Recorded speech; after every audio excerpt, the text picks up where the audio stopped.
Hi மக்களே, vision 360 வழியாக நிறையா விஷயங்களை பார்த்துட்டு இருக்கோம். கிட்டத்தட்ட நம்மளுடைய கடைசி பகுதிக்கு வந்துட்டு இருக்கோம். இன்னும் ஒரு வாரங்களில் இந்த விஷன் 360 நம்ம வந்துட்டு ஒரு சக்ஸஸ்ஃபுல்லாக கம்ப்ளீட் பண்ணிடுவோம் அப்படின்னு நம்புகிறேன். இதுக்கெல்லாம் முழு ஒத்துழைப்பு கொடுத்த நீங்கள் தான் காரணம். இன்றைக்கி ஒரு ரொம்ப முக்கியமான விஷயம் பேச போகிறோம். கிட்டத்தட்ட ஒரு கம்பெனியை தொடங்கிட்டோம், நடத்திட்டோம், அதில் இருக்கக்கூடிய அட்மினிஸ்ட்ரேஷன்லேருந்து எல்லாமே பார்த்துட்டோம். இப்போ நமக்கு கொஞ்சமாக அப்படியே சக்ஸஸ் எல்லாம் வர ஆரம்பிச்சிருச்சு அப்படின்னா, ஸோ நம்ம கம்பெனி உண்மையிலே வளர்ந்துருக்கா? எது ரியல் growth? உண்மையான வளர்ச்சி எது? ஸோ நம்ம கம்பெனி நமக்கு ஒரு உயரத்தில் நம்மளுடைய தொழிலை கொண்டு போகும்போது அதை தாங்குற அளவுக்கு நாம் அதை விட உயரத்தில் நம்மளுடைய பர்சனல் எபிலிட்டி இருக்கணும். அதை பற்றி தான் இன்னைக்கு பேச போகிறோம். இது என்ன புது உருட்டாக இருக்குது அப்படின்னு நீங்கள் நினைக்கலாம். ஆக்சுவலி நீங்கள் ஒரு பிஸ்னஸ் பண்ணிகிட்டு இருக்கிறீங்க. உங்கள் தொழில் வந்துட்டு ஆரம்பத்தில் வந்துட்டு ஒரு நார்மலாக போயிட்டு அப்புறம் கொஞ்சம் கொஞ்சமாக அது growth-ஐ நோக்கி போய்கிட்டே இருக்குது அப்படின்னா, அந்த தொழில் எந்த அளவுக்கு வளருதோ அந்த அளவுக்கு நீங்களும் உங்களுடைய பர்சனல் எபிலிட்டியை வளர்த்துக்கணும். ஆமாங்க, உங்கள் தொழில் எந்த அளவுக்கு வளர்ச்சி அடையுதோ அதுக்கு தகுந்த மாதிரி அந்த தொழிலுக்கு தேவையான விஷயமும் சரி, அந்த பணத்தை கையாளுவதற்கான அந்த விஷயங்களையும் சரி, உங்களுடைய நேர மேலாண்மை, நிதி மேலாண்மை, மற்ற விஷயங்களில் நீங்கள் எடுத்துக்கக்கூடிய அந்த முயற்சிகள் ஆஸ் எ பிஸ்னஸ் மேனாக நீங்கள் மாறுறதுக்கான தகுதிகளை நீங்கள் வளர்த்துக்கணும். ஸோ தகுதிகளை வளர்த்துக்கணும் அப்படின்னா என்ன செய்யணும்?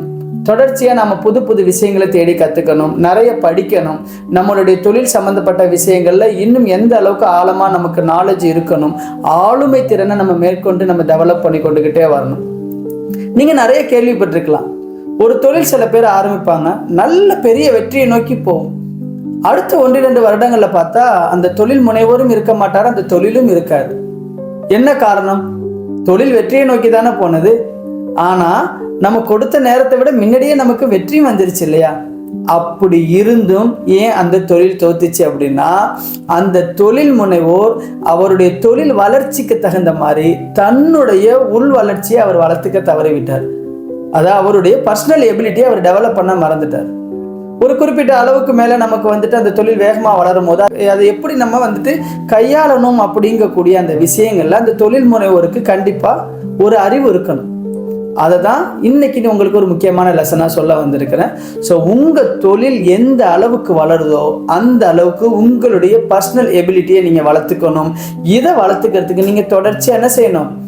புது புது விஷயங்களை கற்றுக்கிறதுக்கும் நிறைய படிக்கிறதுக்கும் ஆர்வம் எடுத்துக்கணும். தொழிலில் புதிய கண்டுபிடிப்புகளை நீங்கள் கொண்டு வரணும். அந்த தொழில் எந்த அளவுக்கு வெற்றியை தருதோ அந்த வெற்றியை தாங்கக்கூடிய சக்தி உங்கள் கைகளில் இருக்கிற அளவுக்கு நீங்கள் ஸ்ட்ராங்காக மாறணும். ஸோ இதுதாங்க உண்மையான வளர்ச்சி. ஒரு பக்கம் தொழிலும் வளருது, இன்னொரு பக்கம் என்னுடைய பர்சனல் எபிலிட்டியும் வளருது. அப்போ என்னுடைய தொழிலை தாங்கி பிடிக்கக்கூடிய சக்தி எனக்கு ஆட்டோமேட்டிக்காக இருக்கும். அப்போ அந்த தொழில் இன்னும் பல வருடங்களுக்கு நீடித்து நிலைத்து நிற்கும். உங்களை மட்டும் இல்லாமல் உங்களை சார்ந்தவர்களுக்கும் அதன் வழியாக முன்னேற்றம் கொடுக்கும். ஸோ மறந்துடாதீங்க, நீங்கள் ஒரு தொழில் முனைவோராக மாறினதுக்கு அப்புறம் அந்த தொழிலின் வளர்ச்சியை விட வேகமாக இருக்கணும் உங்களுடைய தனிப்பட்ட வளர்ச்சி. நாளைக்கு வேறொரு புதிய தகவலோட புதிய வீடியோவில் சந்திக்கிறேன். நன்றி மக்களே. Let's promote peace and harmony through acts of love and kindness with people whom we deal in our daily business.